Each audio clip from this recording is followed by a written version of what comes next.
Hey, in today's video, we're going to talk about how decisions are made. Like if you decide to start your own business or you decide to ramp up your business, to scale your business, but you seem to have some inner problems with being able to get started or some type of problems that just keep, hounding you like over and over. It's like you just can't get the ball rolling. You can't build up anything. Or maybe you have a business and it is going, but you just seem stuck. I've had that feeling before, and every business person goes through that feeling, even from the start phase to having the business going and trying to get to the next level.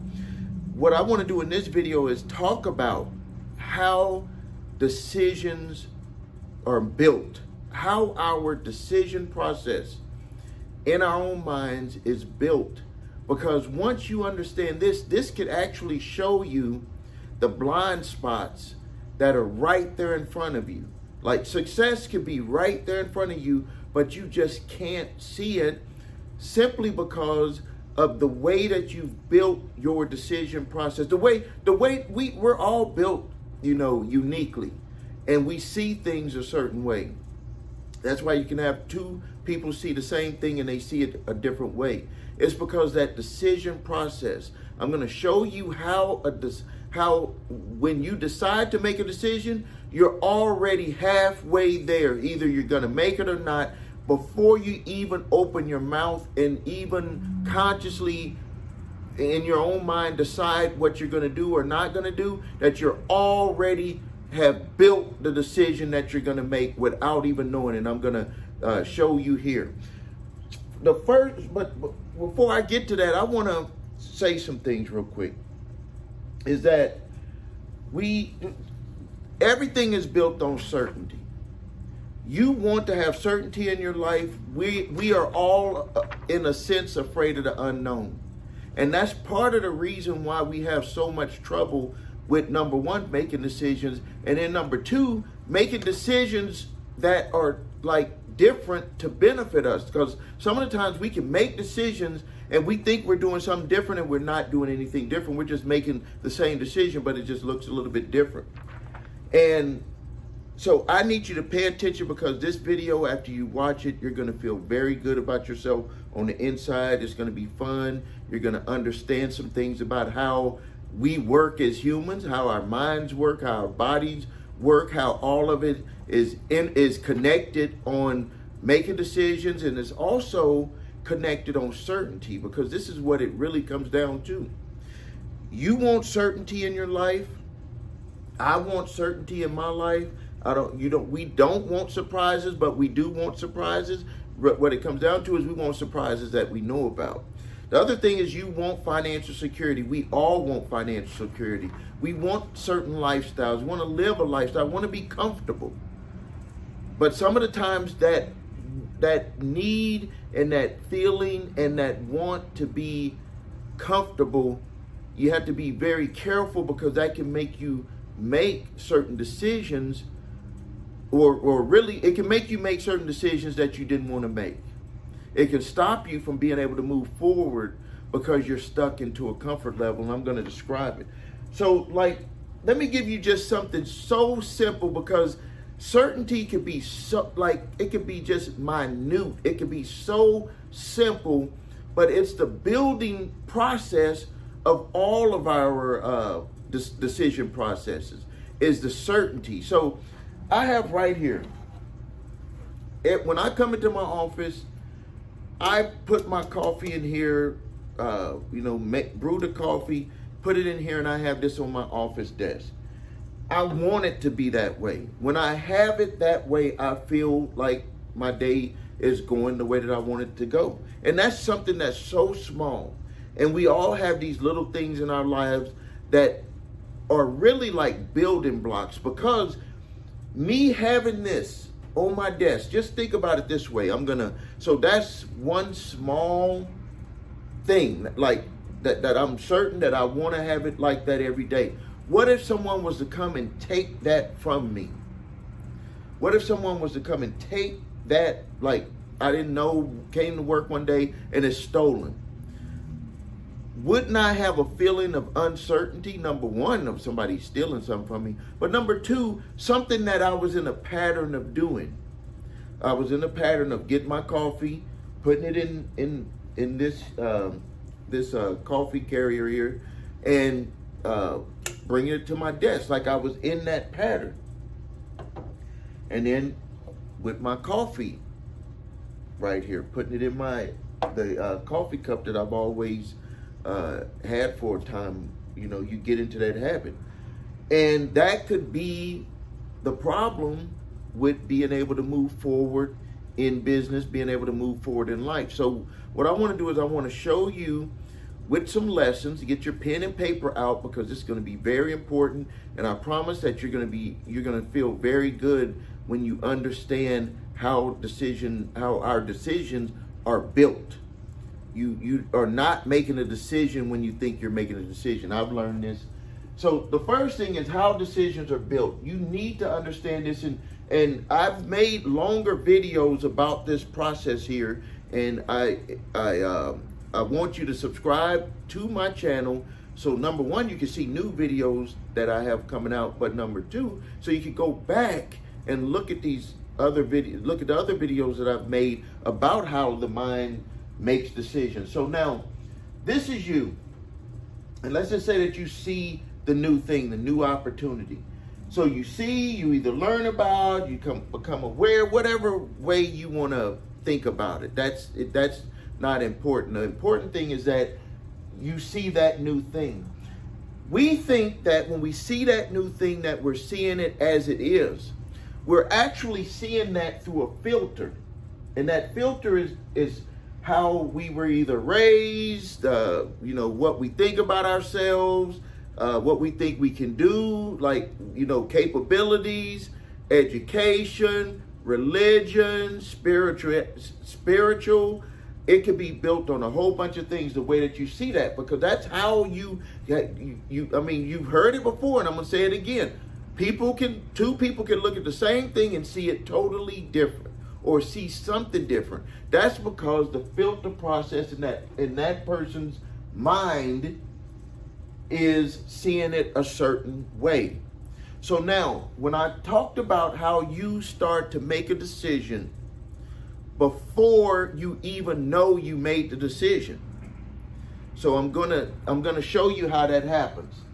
And you got to be very careful, because the quickest thing, the fastest thing that we'll say is no to something. The fastest thing, and the reason why is because no protects you from what I'm about to show you right here. It protects you from having to really go through this process and understand this process. But even when you say no, this process that I'm about to show you still happens. So let's just say you are trying to make a decision. You're a business owner, and you're like, I got to advertise my business. I need more leads. I know that if I could get more leads, we can make more sales. Like, that's your thought process. You're looking at different ideas. Maybe you want to market on Facebook. Maybe you want to do TV commercials, whatever it is. You're looking at that through your lens. And the first thing that you start to do, this is the first thing that you start to do when it's something that you haven't done before, or even if it is something that you have done before, is that you're going to start doing what I call searching files. So and this happens in a split second. It happens like quick. So it's not something that you're like, okay, I'm going to this file, all of this stuff. No, what you're doing is you're searching. Instantly, your body starts to search for pictures. Like, you start to actually visualize, is this something that could work for my business? But you're seeing it as a picture. And then you're seeing it as words. And then you're seeing it as feeling, or you're experiencing it as feeling. Like, all of this stuff is like all of this stuff from your environment, your capabilities, your stuff that didn't work, stuff that did work, words that were used, how you're going to look if you try to do it and it fails, how you're going to look if you try to do it and it succeeds. Like all of this stuff just comes at you in a split second. In a split second. That's why I said you could make the decision before you even think consciously and make the decision. You've already built the decision already, like it's halfway built. So it's going to go through all of these folders, and it's going to be 50%. And when I say folders, that's like your mind. If you can imagine this, like you're looking, if I was to tell you, hey, how long have you been in business?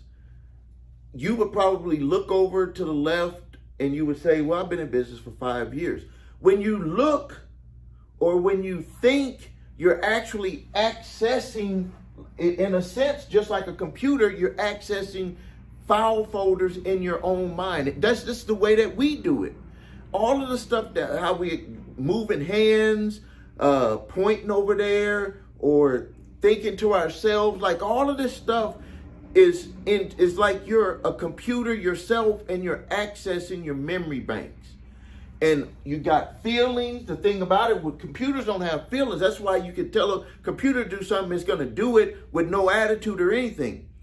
We're going to have attitude. We're going to have past experiences, past failures. Like all of this stuff is going to pop up in an instant, in a second. It's going to pop up, and you're going to be 50% of what you're going to say in your own mind. You're going to be 50% there. And let's just say that I was selling you. I'm talking to you. So right away, you're going to be 50% no. Right away.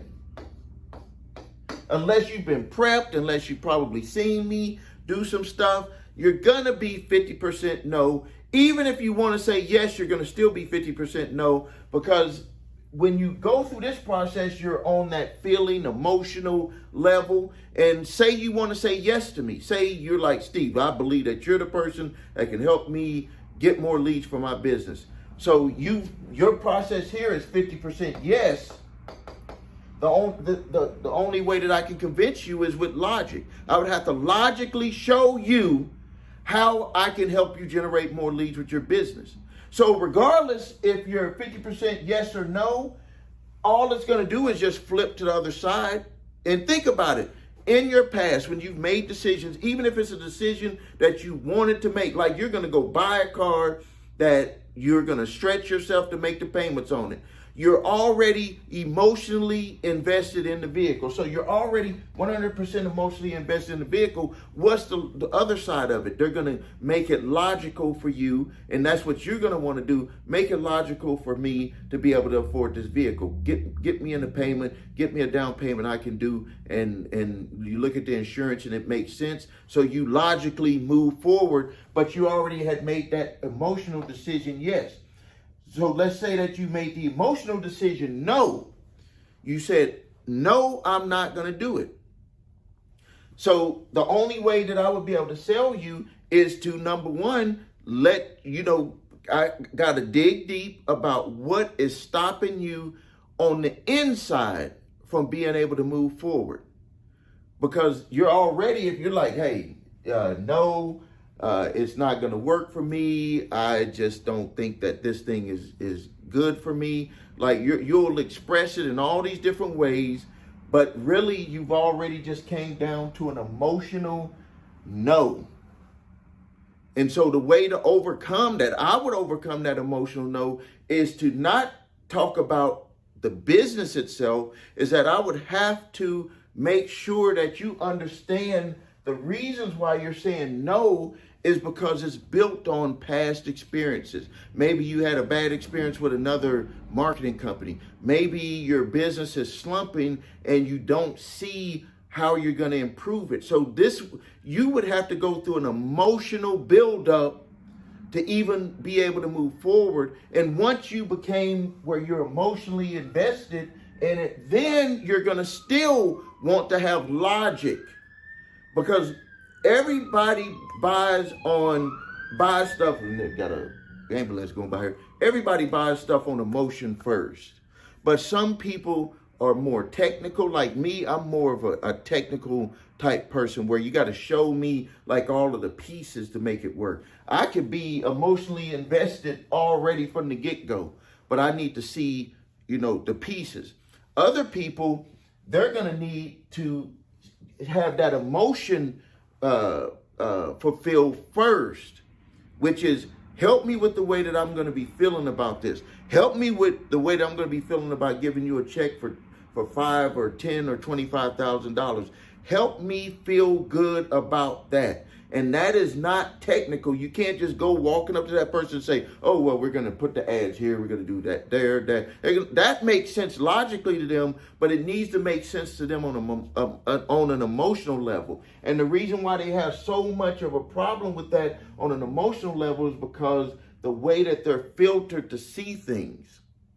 So I know that was a lot. You might want to rewind the video to hear me again, because some of the times I might go a little bit fast because I know this stuff internally, and I'll do my best to also be able to describe it better in other videos. But basically, just to review, it comes down to this. Decisions are built like this. This is you see things through a filter. So there's a new thing over here that you want to do, whatever that is. You're going to see it through your filter. Your filter is built upon your education, religious beliefs, spiritual beliefs, your background, capabilities, but environment. It's built on all of that stuff. And so you're going to see it your way. You're going to see it your way. And then it's going to come back. So actually you're seeing that thing your way, even though that thing could look different to someone else. And then once you see that in a split second, all of these file folders with feelings, with all of that stuff that I just described to you is going to pop up. And you could potentially say, before you even open your mouth, you've already 50% made the decision, yes or no.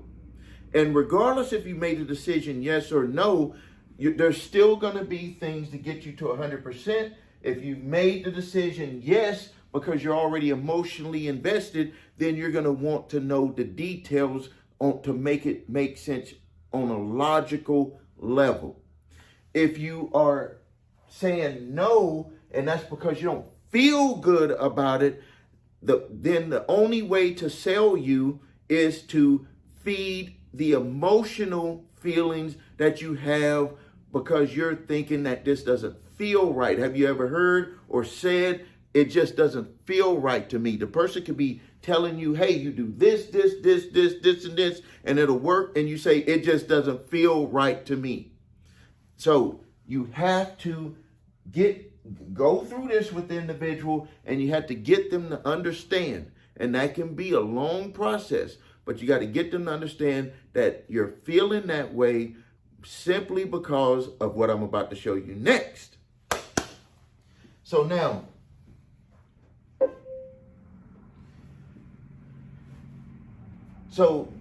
how you make decisions, this is where the rubber hits the road. So if you're gonna make a decision, we got 2 doors. Do you like my doors? Like my little 3D drawing of a door? So the new idea is presented to you. And you're trying to decide if you should want to go for it. So you're already 50% there. So if you decide not to go for it, you are actually making a decision. But that decision is actually built upon your feeling for certainty. Remember when I talked about the coffee? The certainty. Certainty is built in little bitty steps.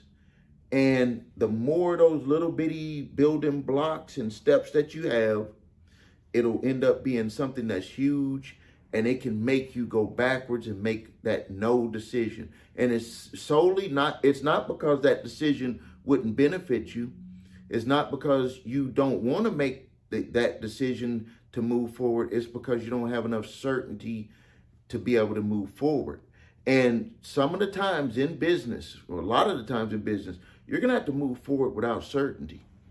You're going to have to move forward without certainty. But here, let me describe it to you. So Let's just say that you say, I'm not gonna do it. I'm gonna walk through door number 1 here. I'm just not gonna do it. I'm gonna stay here with door number 1 and not move forward. So this is what you get.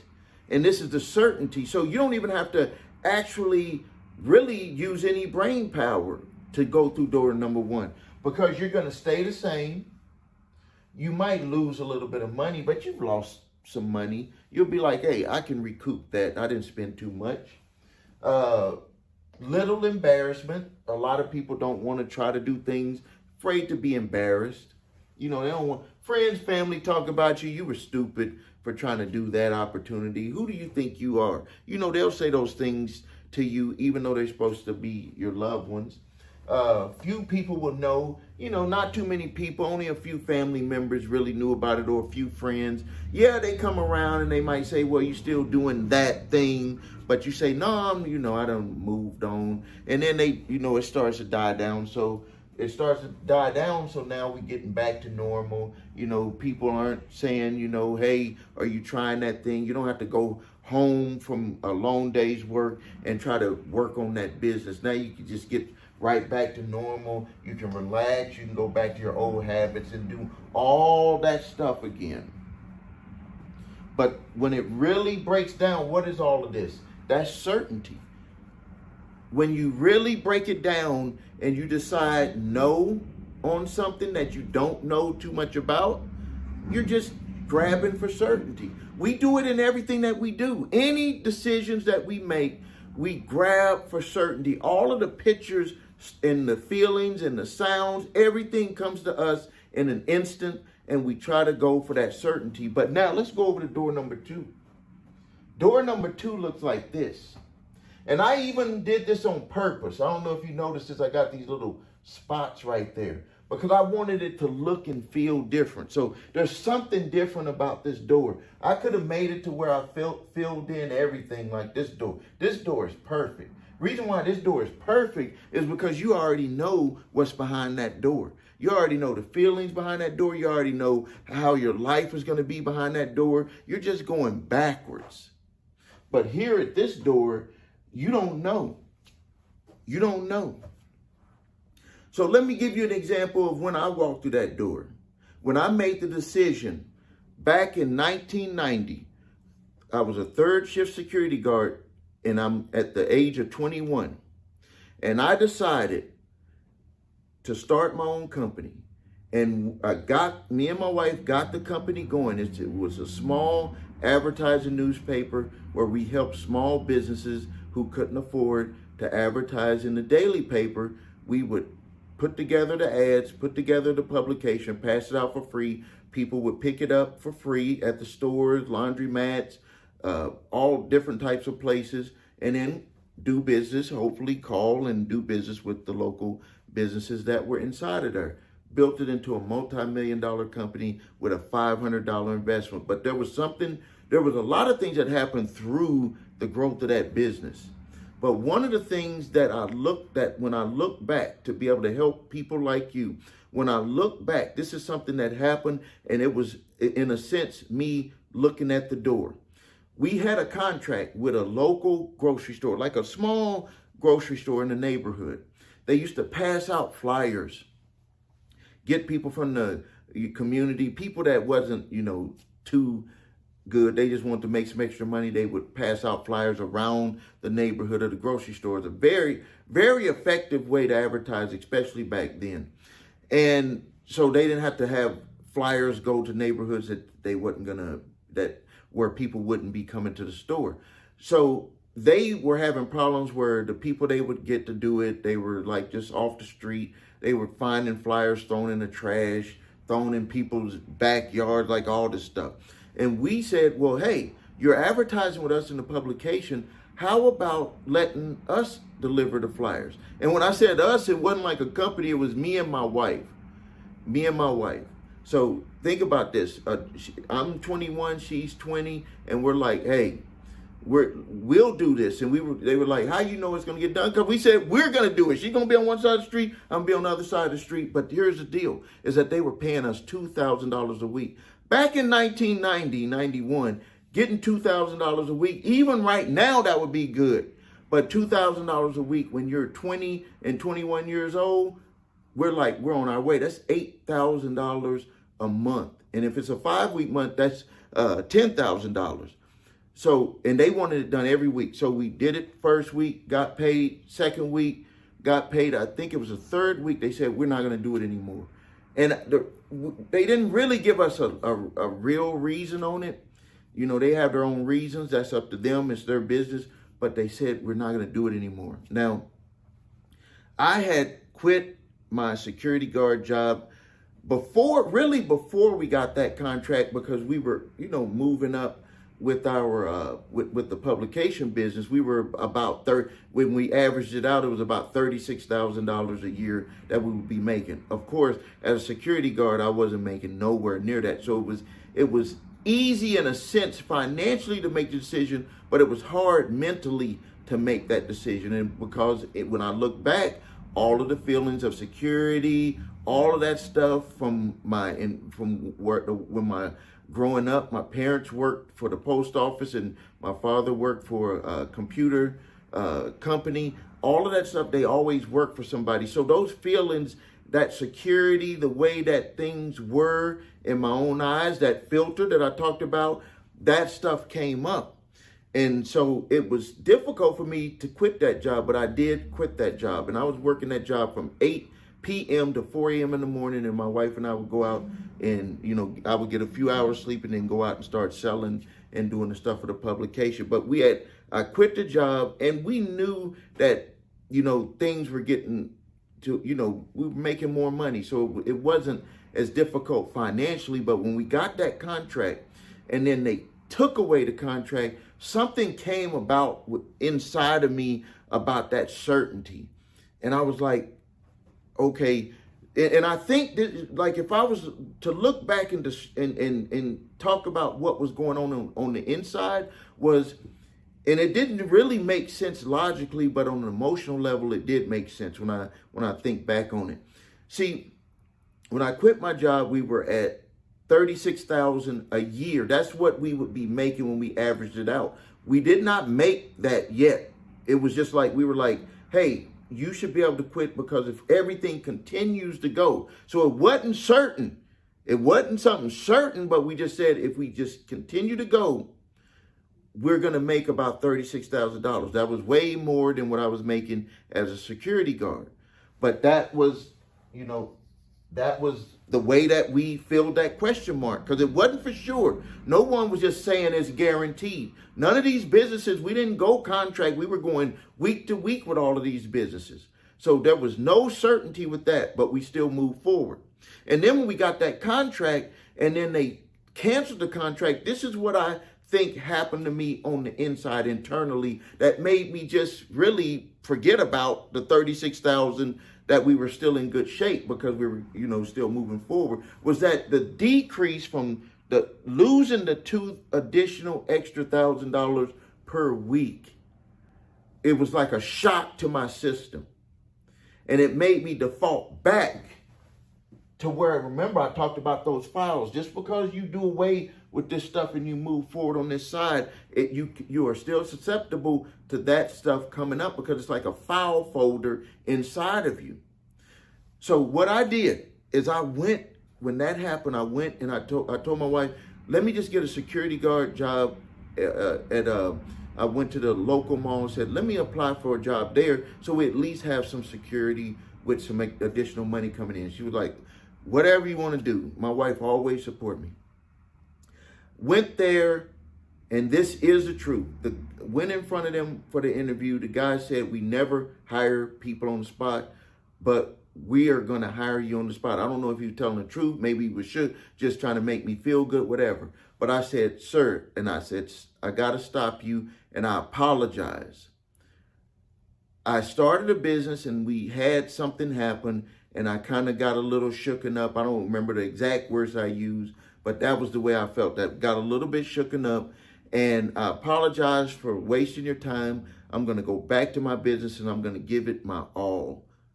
And then I walked right out of there, went into the car, told my wife I didn't take the job, and we just got to keep pushing our business.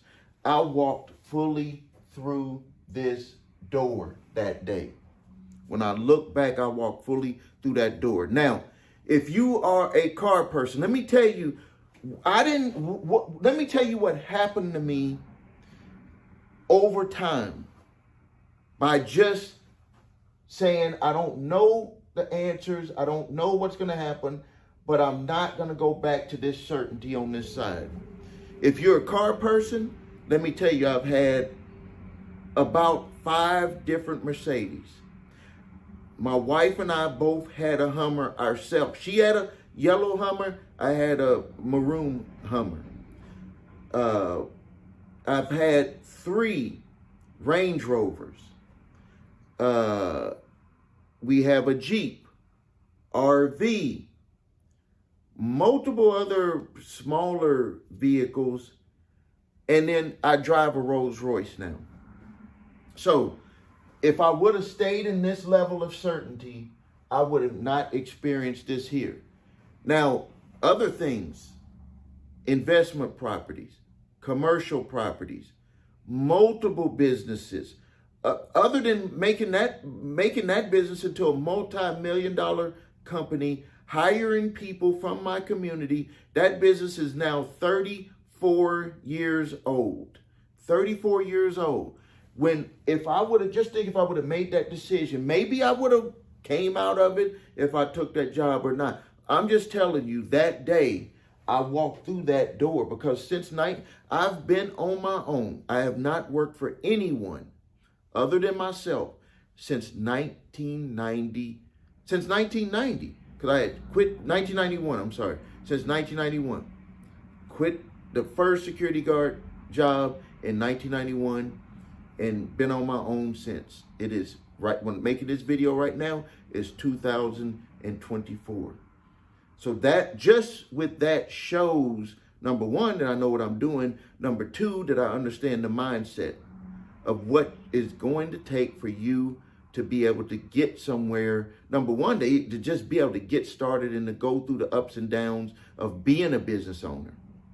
So I want you to put your comments. Tell me what you are going through. Don't just make this where you're just like watching TV. I know YouTube has made it like you're watching TV. Don't do that to yourself. Watch this, write it, because you watch and you write. That's how you learn. You watch and you write. A lot of people think you do it with typing. No, you need the mechanics. When you write something, you internalize it in your brain. I wrote this, I put this down, and it's like, okay, I see this. In a way, in a sense, you're feeling it. In a sense, you're building it when you're writing. All right, thank you for your time. Please subscribe to your channel, post your questions and comments. This is Stephen A. Williams with Making